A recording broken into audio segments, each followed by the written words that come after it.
Hey guys, nice to meet you all. Welcome to the podcast of Scaleswap, and I have an amazing guest today, Giulio from Fractal. Giulio, nice to meet you. Um, Nice to meet you, Stan. It's really good to be here. Thanks for the invitation. That was a pretty dramatic intro music. Quite liked it. Yeah, so it should be because you are one of the builders, right? A CTO of Fractal. You build the products, and therefore it should be dramatic. Because without the I'm totally products, fine with well, where dramatic it should music for be? builders.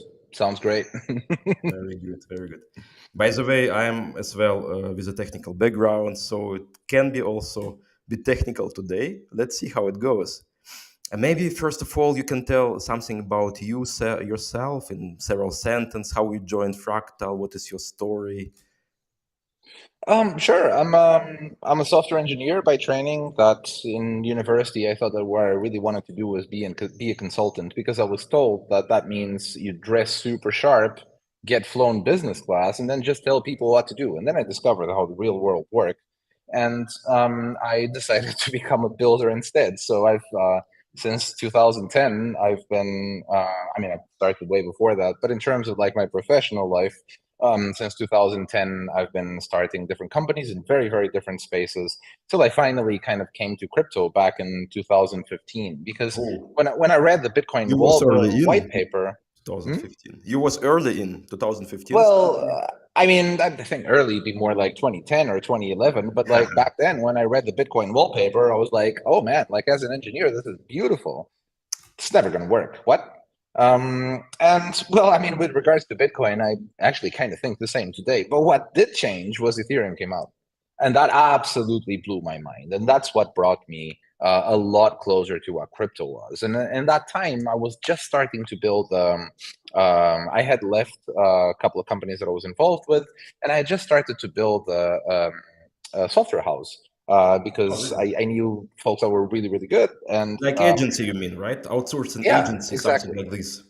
And the idea was like not so much to like, try to drum up business by doing a lot of work for a lot of different clients, but particularly selecting those that we could actually grow with. And that's how I came to Fractal essentially, because Fractal was one of the best clients that we had in that agency, but that Ah, only lasted for a month because wow. well, I was like, well, this guy is amazing to work with, and his ideas are great. Like, this sounds amazing to do. And he was like, well, shit, well, I've never worked with an agency as nice as this before. So, like, very, very early in the process, we just like, all right, so let's just merge these two things together and tackle Fractal as a whole problem. And that's what I've been doing since then.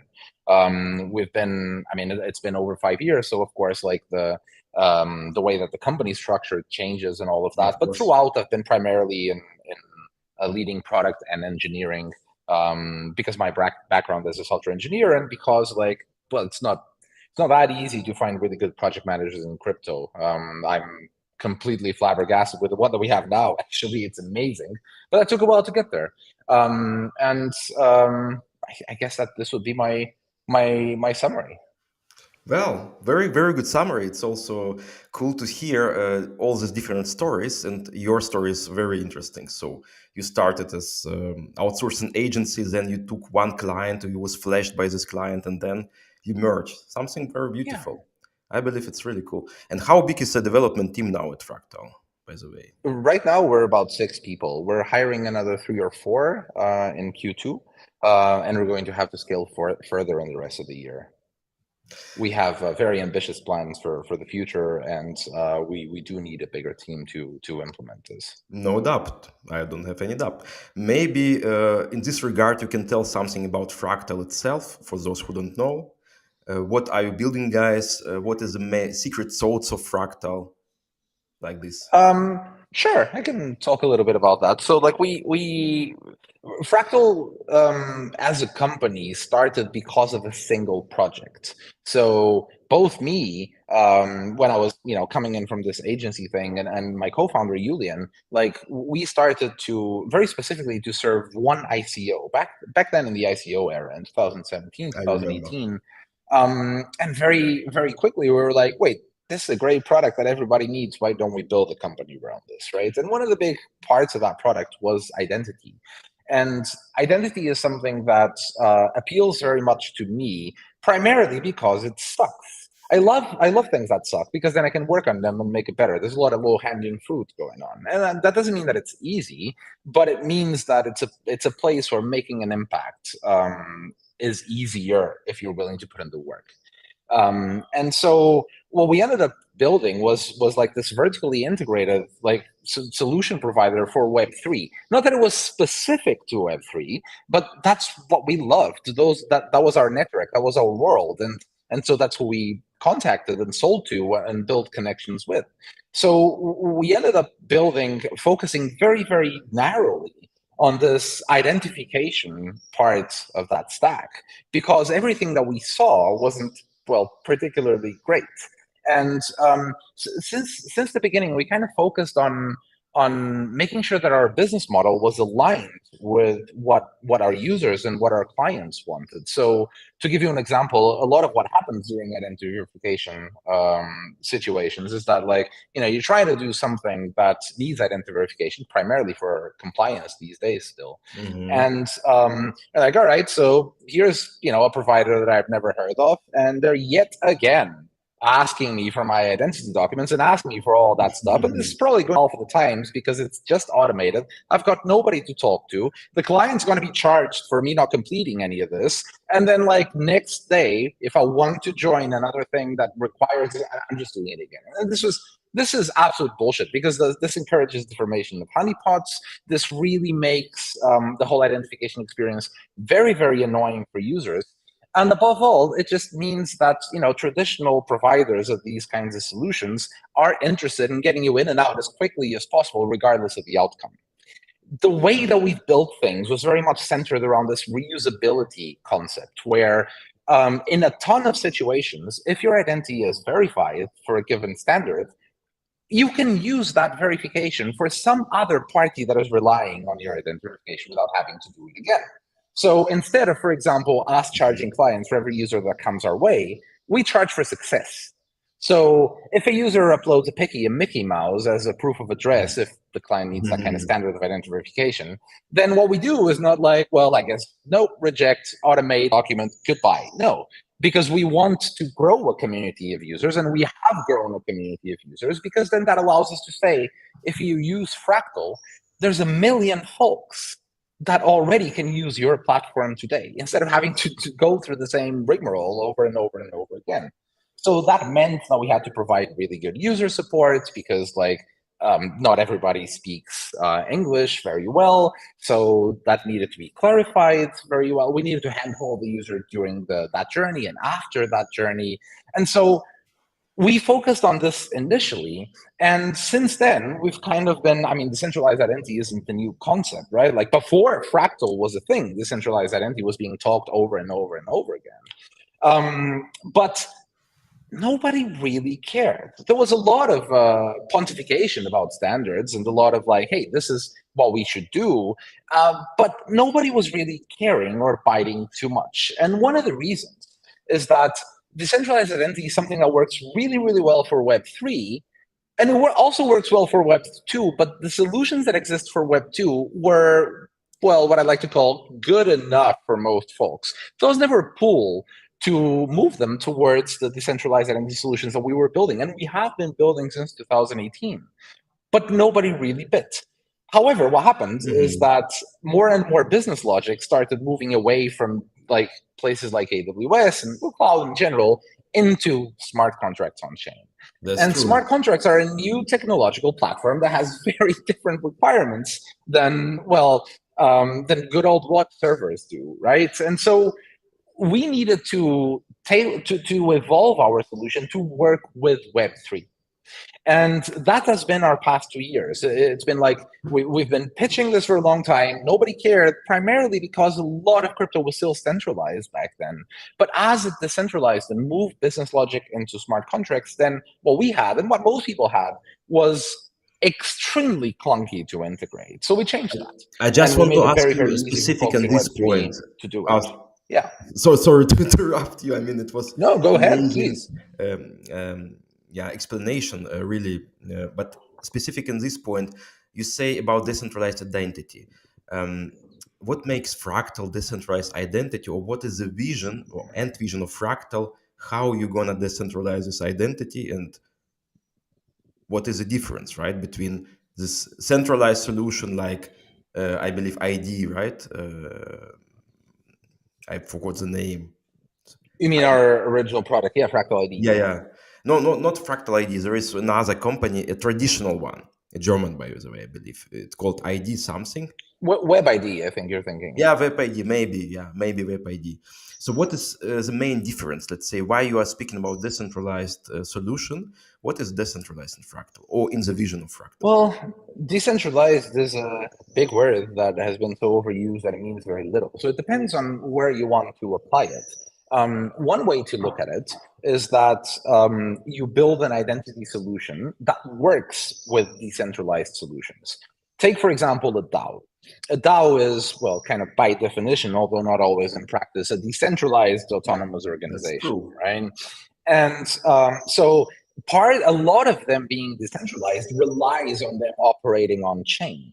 And so some of what we mean when we talk about decentralization is building a solution that works with decentralized solutions.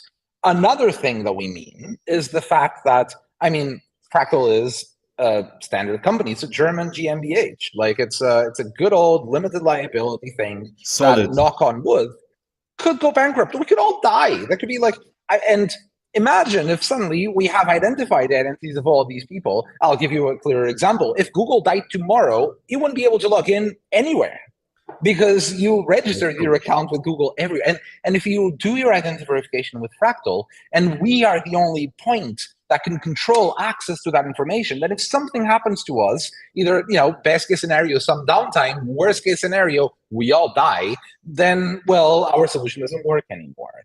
And so part of the decentralization effort has to do with making sure that once we have identified the users, once I have verified your identity, that verification can stay with you in a place that you control, which could be a data wallet, which could be a data vault in IPFS. It doesn't really matter where, but then you have access to that.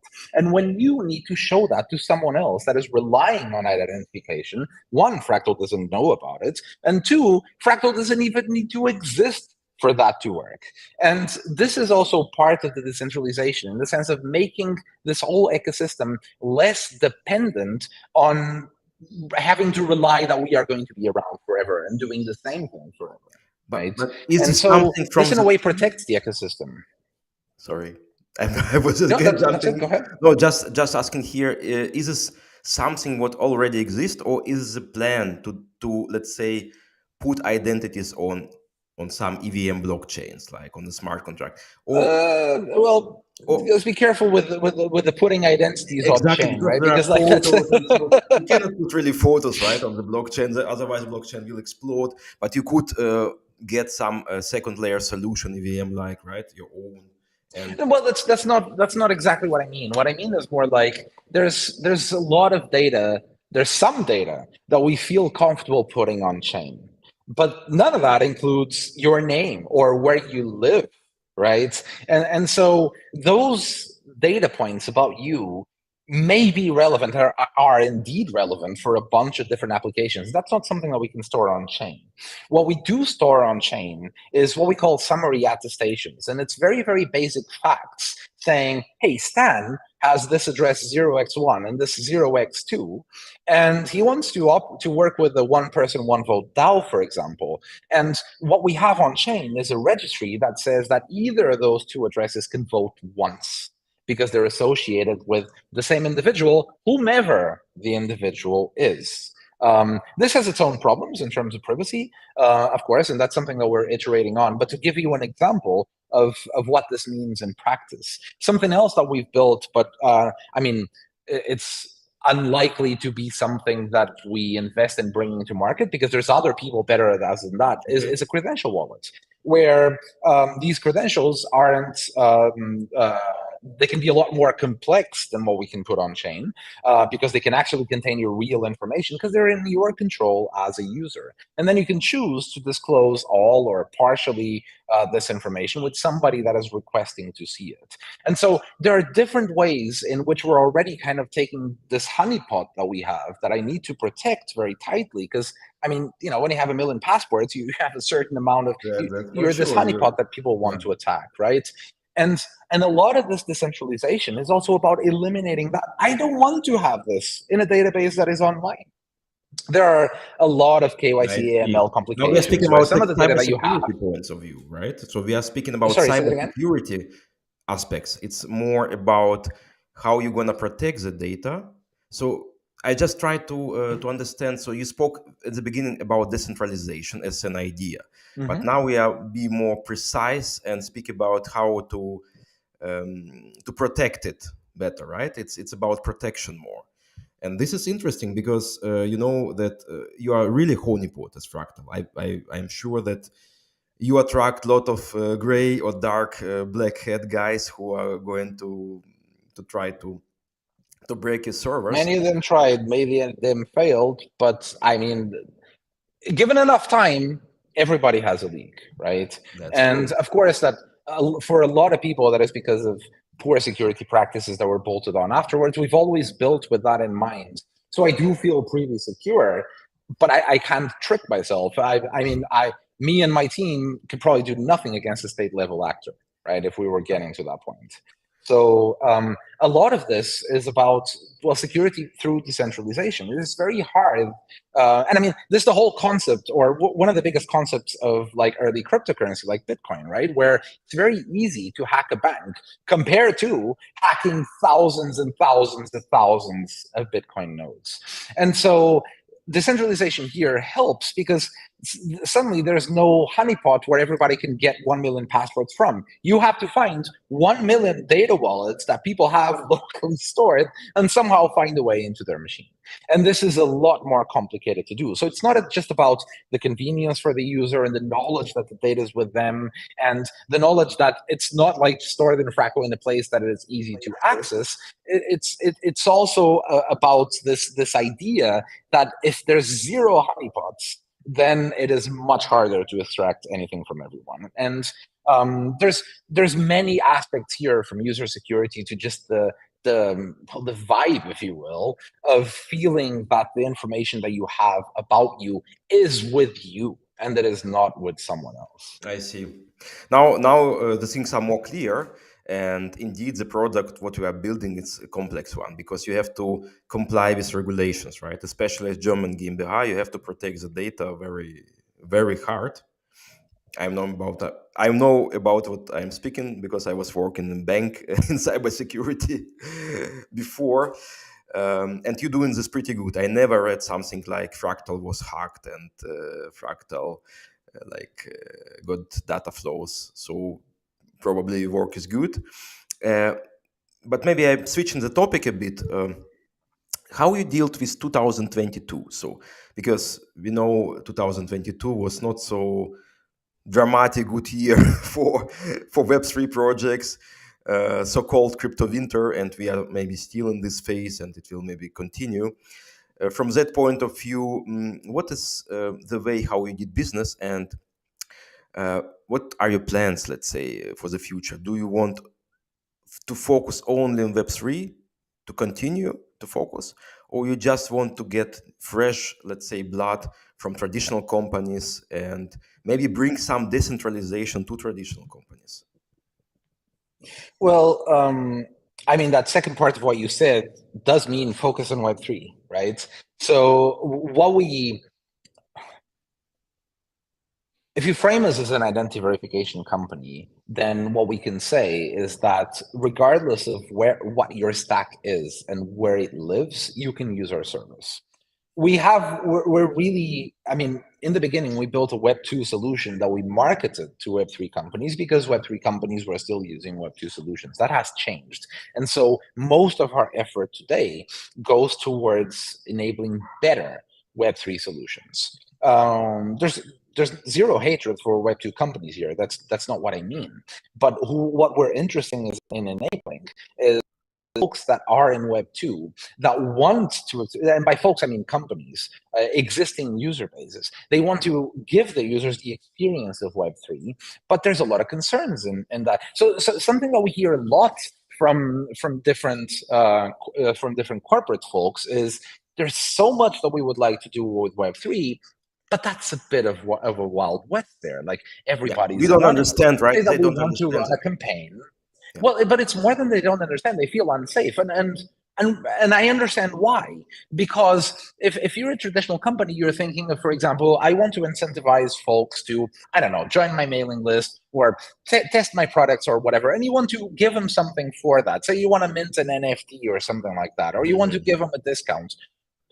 The first question that everybody asks is, well, yeah, but can't you just create 30 accounts and like just get 30 discounts? And you're Mm-hmm. so civil resistance is this kind of like, nerdy term that people talk about when it comes to like, securing base layers. But there's a lot more to it than that. And identity and the uniqueness of your humanity is literally civil resistance. And it's something that I think is a cornerstone of bringing large Web2 companies with large Web2 user bases to finally expose those user bases to the magic crypto. And I think that identity is a core part of making that work for the companies themselves and also for the people using them, because it is a model that they're used to a lot. And I want to make something clear. Like I don't think that what I'm saying is not kill anonymity. Web3 shouldn't be anonymous. Like no, that's not my point at all. I'm just a dude. I'm not going to have strong opinions about how the world should be. What I think, though, is that Web3 is very well suited for anonymity today, and it was built with a lot of that ethos in mind, and we've got that down. It's good. That's for What sure. we don't have down is identity as a feature, Yeah. optional identity as a feature. Because if you want to participate in a liquidity pool of a DEX that offers or that brings in institutional liquidity to that pool, you will have to be KYC'd in order to do that. Do you have to KYC? No, you could just use another pool, right? So this is about options. Anonymity and identity are complementary because both do different things, and you can pick the thing that you want based on your own preferences and your own notion of what you want to share. I fully agree to this. I mean, anonymity is something which might be good, but we have many bad players if we only work with anonymity. And therefore, because we are from the IDO space and we know about what we're speaking exactly, therefore, it is very important for the projects to do KYC, know your customers procedure, right? And it's no brainer, I would say. But how you think about bio identities? For example, that iris of an eye or like my fingers, I can use, let's say, to bring everything down, and then this I can reuse in every application what requires identity. Is this not a future also? It's an interesting question. So there's two big ways. There are two big ways of establishing that you are a unique human in meat space, and one of them is by relying on some third party. For example, the government. Your government will only have issued one German card with those data to you. However, you may very well have a Canadian passport with very similar data that is entirely valid, and that's also you. And so if you build a system that rely on identity document uniqueness for people, then not only do you need their identity documents, but then you're besieged with these kinds of problems, right? Where a lot of people have different identity documents, and a lot of people have identity documents that you simply cannot, they don't have good enough security features for you to guarantee that they're even real.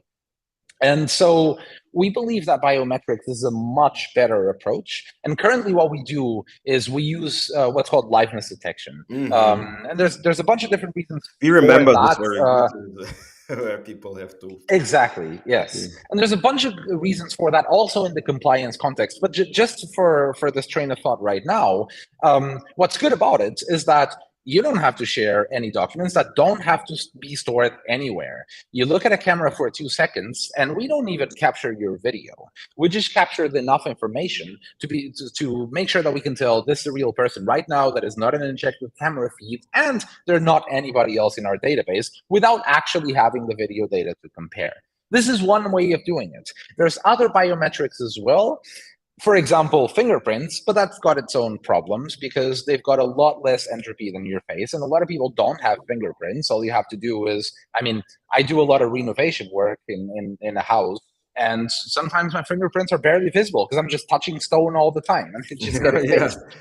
An iris is decent, but I mean, you require something like WorldCoin's Orb to kind of figure that out. And suddenly you've got hardware being distributed in the world, and that's just annoying. And so that's why we do liveness today. But biometric, for me, is the best way to map one or more blockchain accounts to a single human in meat space that actually exists. And that is irrelevant if you're talking about like a Uniswap USDC ETH pool. Who cares? But that becomes relevant when we're talking about like who should get these rewards, who should get this right to vote, who really signed this NFT. Because we as humans coordinate using identity, who we are, who we can trust. And that seems to have No, been that's kind of right. like fallen by the wayside in Web3 a bit. I mean, if you look on the recent AI progress, right, you can, or we can imagine that in several years, we can mimic or fake a person which much better than now. With Midjourney, with DALI, we can fake faces. With ChatGPT 5, we can probably fake minds, right? And this is also a threat, what I believe, to this. And you, as a company, have to work against this, right? In the future, also how to fight the fake Well, identity, because I believe it also will in the come out. present. I mean, you can make a deep fake video of me that nobody would be able to tell isn't me. Our software can. Because so there's a lot of things that people are better at than computers. Recognizing faces is not one of them. So you have to push AI narrative because this 2023 is a year of AI. ChatGPT broke through this for us, right? So you have also with Fractal, you have to say, okay, we are working on some of the best AI algorithms to detect deepfakes, which is very important, by the way, right? Cool. So, but what about, let's say, your business plan? So, are you really want to stay within Web3? What I asked from the beginning, because maybe I missed the point. So, are you, let's say, trying to go to traditional industries and to get them, let's say, to try to convince them that it's a good solution to? Yes, we are. And I mean, you have to have, you have to have a belief or a greater point about what it is that you do. And I wasn't young enough to witness the birth of the internet. Like I'm 36 years old. Like I You are when I 36 was when years old. I'm 36, Ah, so you're like younger I'm than not me. that young, Ah. but but like I wasn't there. I wasn't educated and smart and savvy in any way to kind of like witness that transformation properly, other than just seeing, oh, this is a cool website that exists now, or oh, I can do this that I couldn't do before. But that has been very different from crypto or in crypto because like I was a professional by the time that crypto became a thing. And so for me, this is the internet moment that I missed. This is, I think that this is more transformative than will be more transformative than what the internet was, because the internet commoditized communication, which was fantastic and it will continue to be fantastic. Communication is a very small part of what humans do. What humans do is coordinate. And coordination is something that no other technology that we've ever invented does as well as blockchain does. So for us, That's true. we want to And see the then space move forward because we worked with the space, and there's 10 ways that I can map directly to the success of Fractal, and probably 200 others that I'll still find out. So what we care about is bringing people into the space. And that's so good. anything that we can do to make onboarding easier, to make adoption easier, to make user acquisition easier, is something that we want to do. So definitely talking to Web2 companies is a very strong way of taking giant user bases of non-crypto natives and bringing them to try the magic that is Web3. This So is so that is important. definitely something that we do. This is very important, especially in these times where we have, let's say, to reinvent things, right? It's a clearance time of Web3, I mean. We clear some not really successful ideas, we iterate on more successful, and this is, I would say, what we are doing is very important. Every Web3 company has to do this in some way or another, right? And we see this already. We see Sony, we see other companies issuing NFTs. So they are dealing with the space, and they understand that new generation, they will be decentralized. So my daughter is 12 and she's like already now decentralized. She's like chatting. She's trading on different, not real trades, but also with coins. They have their own application with Cool. trading coins, etc. TikTok, it will come, and we are like working towards this for the new generation. And I believe AI will, of course, have not less impact. I mean, probably AI will have the same impact like internet and Web3, and all these combined brings us hopefully to bright future after all wars are finished. Hopefully soon. Yeah. Let's see. Um, let's speak about marketing. Just I know you Mhm. are a CTO. You are more from the technical background, but you are so great speaker. You are so great seller also, and you have some. I feel you have some attitude to marketing. How important is this? If I speak about marketing, I mean marketing, business development, sales, the package all, because it's emerging now. So how important? Just imagine you are a dude, you are building a product without any marketing skills, without any business development skills. You are just building a great product, or you have maybe less good product but very great marketing business development team. Who will likely succeed? The latter, The la- every single time. And that's what history has taught us. And I mean, it's baffling that still today, there's folks that don't understand the value of that. I am not a good marketeer. In fact, I am a terrible marketeer. You're I a get good very one, little involved really. in that because I don't really know how it works super well. Like I've specialized in other things. I became good at other things. But I completely recognize that like people often say an idea is worthless by itself. You need execution. And then devs like me take that to mean, well, you need to transform it into code. But then it is either an unlooked a repo that exists somewhere that nobody knows about, or a software as a service that exists somewhere that nobody knows about, or a smart contract that exists somewhere that nobody knows about. So you can have the best thing in the world. It's just not going to be randomly discovered unless you identify the people to whom it brings value and you give them a good enough reason to try it out. And so marketing is absolutely critical for any product, Web3 or otherwise, for sure. Okay, thank you. But just to give you something back, you you are a great one. So I really enjoy this conversation. It's not only about There's discovering. one thing, sorry. No, just want to tell that it's not only about discovering a product. It's also about how to package the product for your target customer. How to explain this? How to explain? Oh, yeah, of course. It's also about this one, right? The marketing. It's about communication. It's about making sure that, like, you have built something that you think is great. First of all, you're probably wrong, right? Because, like, Yeah. how are you going to come up with something in isolation that will definitely solve so many problems? It's very unlikely.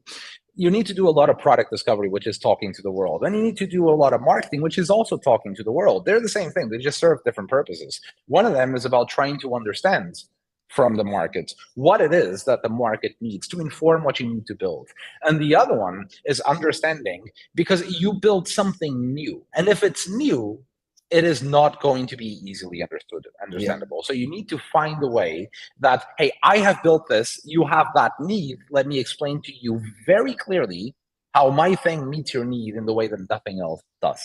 And doing that is absolutely critical.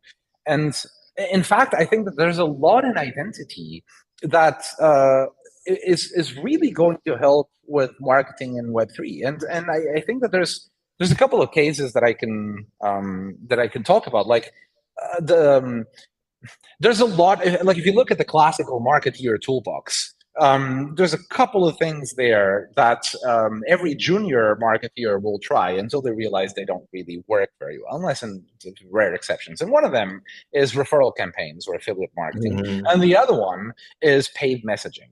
And these things, in theory, make total sense. In practice, you just see a bunch of bot-driven referral links Yeah, scooping up all of exactly. the rewards, providing no value, and a Exactly. bunch of paid messages sent to inboxes that will never read them, or at least not by a human, right? So marketing in Web3 is already hard. These classic tools don't work, but here's the thing, with identity, they do. Because with identity, you can know that, Ah, hey, this is indeed somebody real referring somebody else that is real, and they're unique people, not themselves, and they are indeed providing value to the ecosystem. actually, a great Or idea. think of think of paid messaging. Like if it's sending a message to somebody and only paying for that if there's a guarantee that they're a unique person, same thing. Or airdrops are the biggest example. Yeah. Airdrops are beautiful. I love airdrops in general because they riff off this ownership vibe of Web3. Which is critical, which I can also go on about forever, but I'm not. What I'm going to say instead is that they're great in theory, and despite the many different kinds of improvements that people have been trying to make, the problem is still that you are rewarding wallets. I Exactly. have Not people. so many wallets. I feel bad because I get airdrops several times. And I mean, look, that's good for me. How on earth is this good for token holders, for the No, project, for it's no, just not at not. all.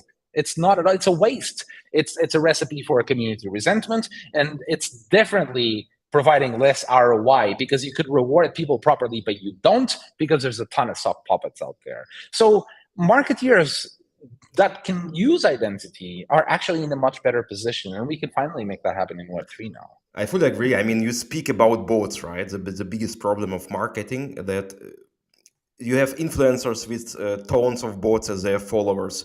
You have fake marketing campaigns who are read by bots and pushed by bots. So basically, it's a very big pain. And from that point of view, maybe I will narrow down a bit the topic to social marketing and to the communities. So at Fractal, how important is the community of Fractal to Fractal, and how you speak with your community? What is the experience? Is it something?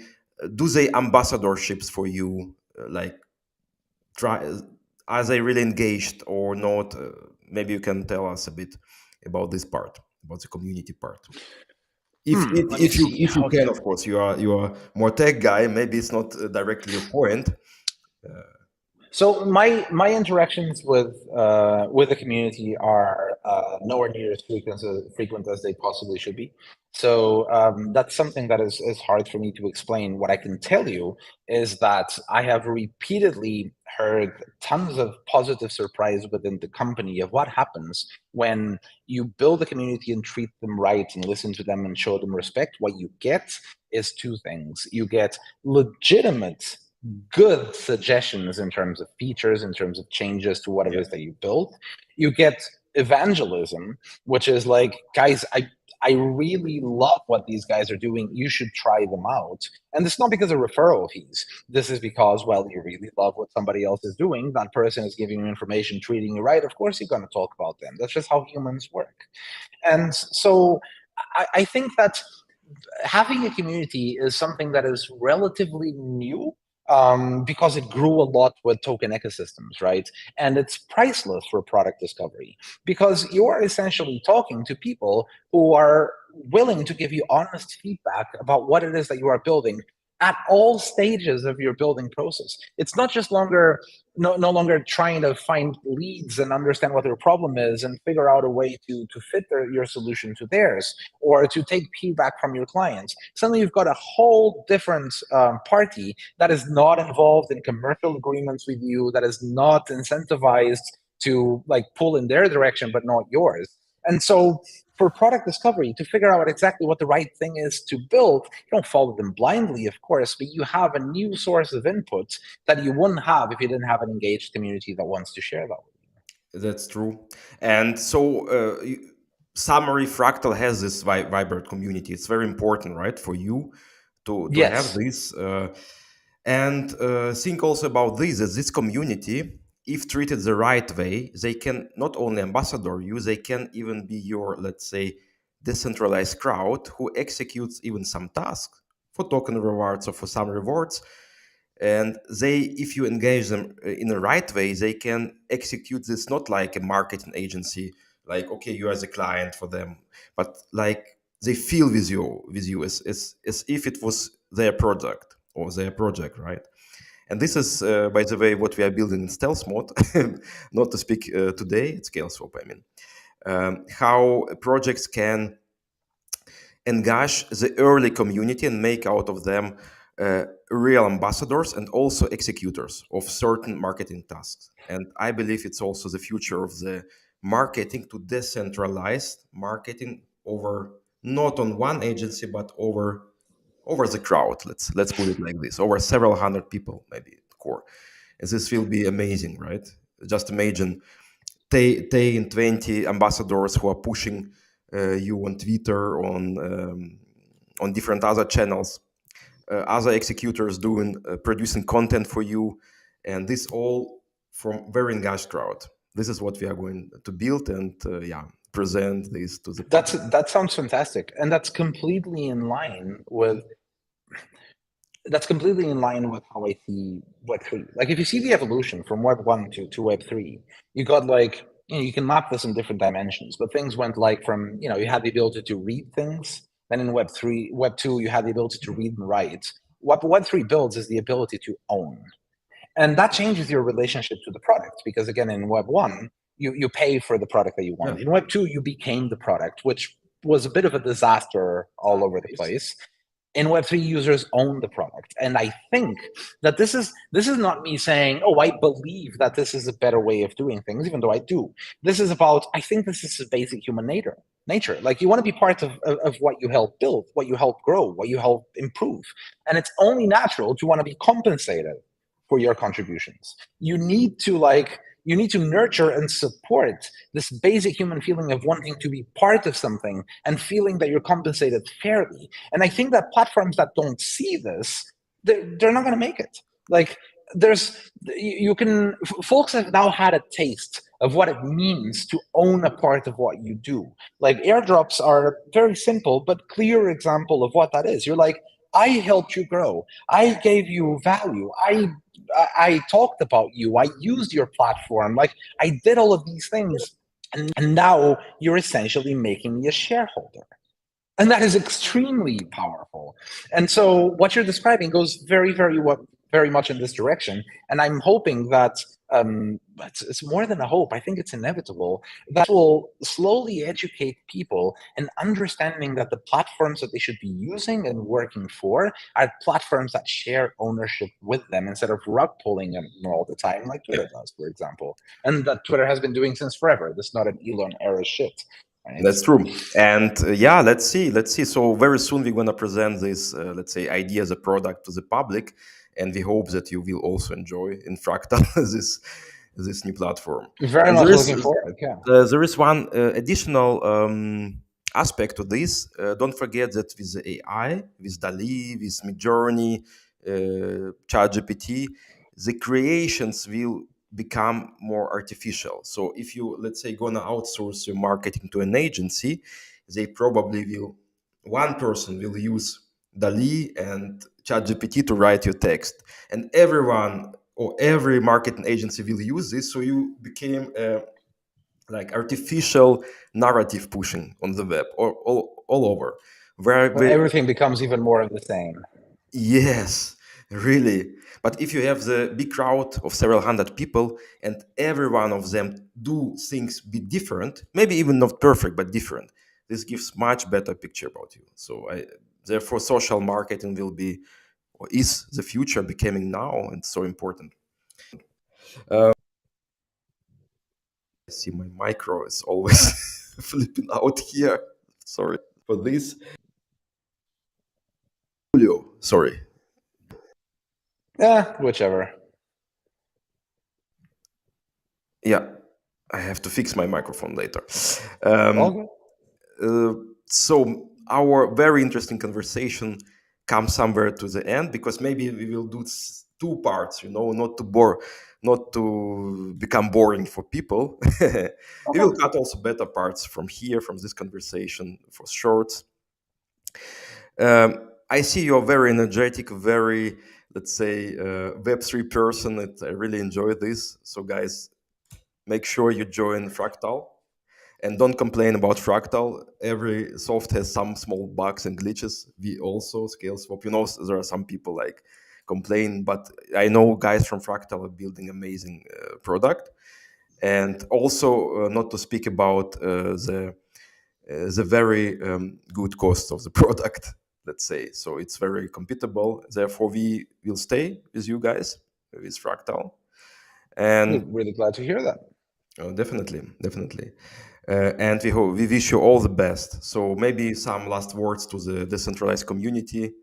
I know you spoke a lot, but if you have something to tell, uh, Well, I think it's important to underscore a point, which is like, we started as a company serving compliance use cases, and today that is still the use cases that we serve the most.